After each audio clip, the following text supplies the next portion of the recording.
Assalamualaikum warahmatullahi wabarakatuh.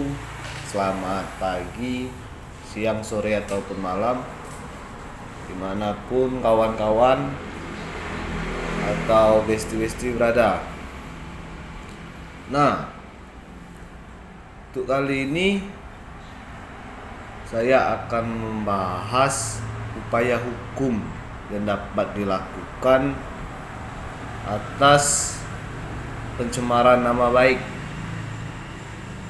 Nah, sebelum saya mulai, untuk kawan-kawan atau besti-besti yang baru nonton video saya, bantu like, comment, and subscribe biar saya bersemangat membuat video-video yang lainnya.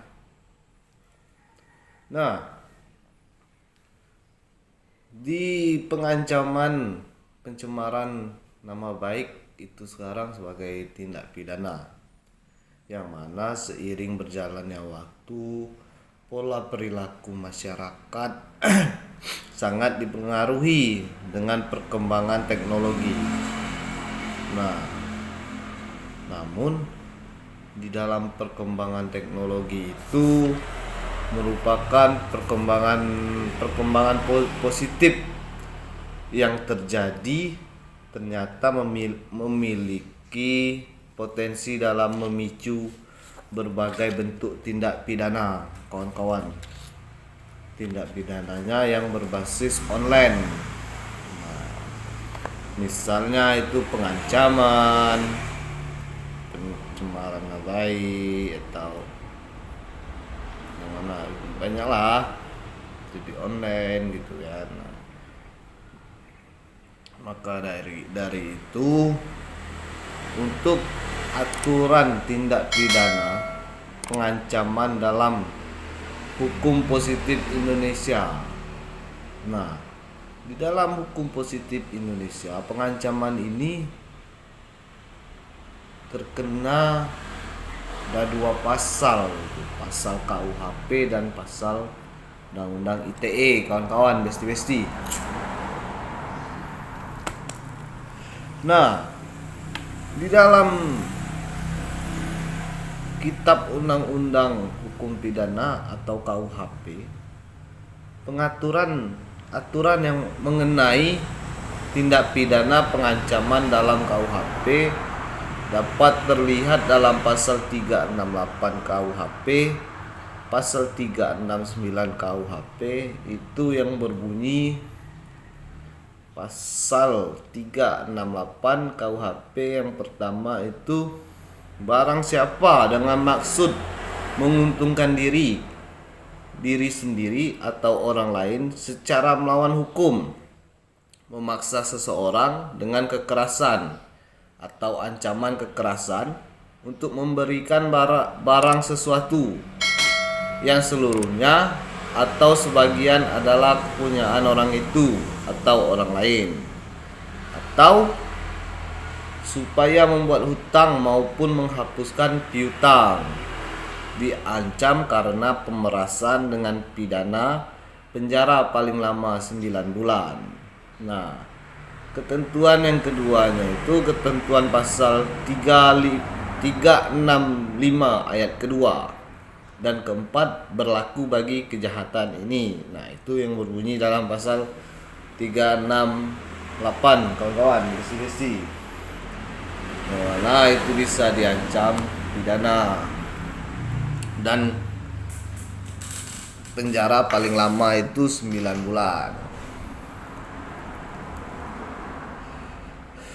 Nah, di dalam pasal 369 ini juga yang pertama itu berbunyi, barang siapa dengan maksud untuk menguntungkan diri sendiri atau orang lain secara melawan hukum dengan ancaman pencemaran nama baik dengan lisan maupun tulisan,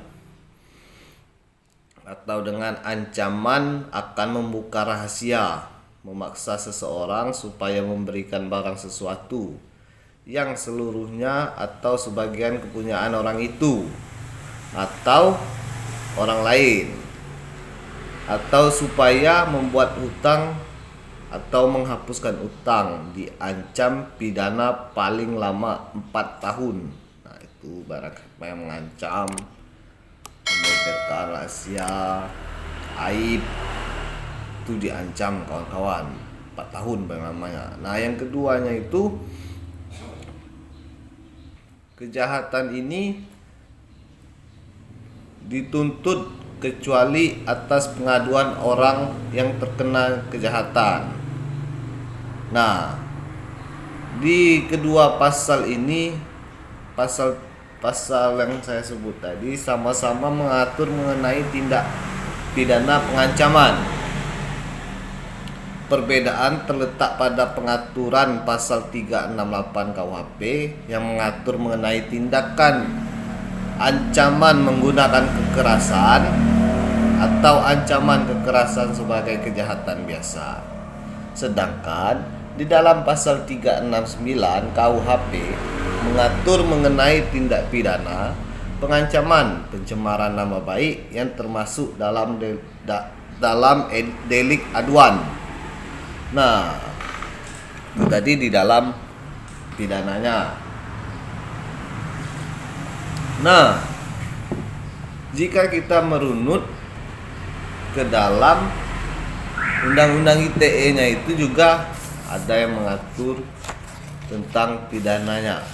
Nah, di dalam Undang-Undang ITE ini tertulis di dalam pasal 29 Undang-Undang ITE, setiap orang dengan sengaja dan tanpa hak mengirimkan informasi elektronik dan atau dokumen elektronik yang berisi ancaman kekerasan atau menakut-nakuti yang ditujukan secara pribadi. Nah, misalnya si A mengancam, ini bayar, kalau nggak mau ganti rugi saya ancam kamu, nggak lapor itu. Nah, itu sudah termasuk dalam pengancaman kawan-kawan, besi-besi. Nah, selain itu pasal 45B Undang-Undang Nomor 19/2016, setiap orang yang dengan sengaja dan tanpa hak mengirimkan informasi dan dokumen elektronik yang berisi ancaman kekerasan atau menakut-nakuti yang ditujukan secara pribadi sebagaimana dimaksud dalam pasal 29 dipidana dengan penjara paling lama 4 tahun dan paling banyak denda 750 juta rupiah. Itu dendanya ada, kurungan penjaranya ada bagi siapa yang mengancam. Nah, dalam pasal 27 ayat 4 Undang-Undang ITE, setiap orang dengan sengaja dan tanpa hak mendistribusikan dan mentransmisikan dan atau membuat dapat diaksesnya informasi elektronik dan dokumen elektronik yang memiliki muatan pemerasan dan pengancaman.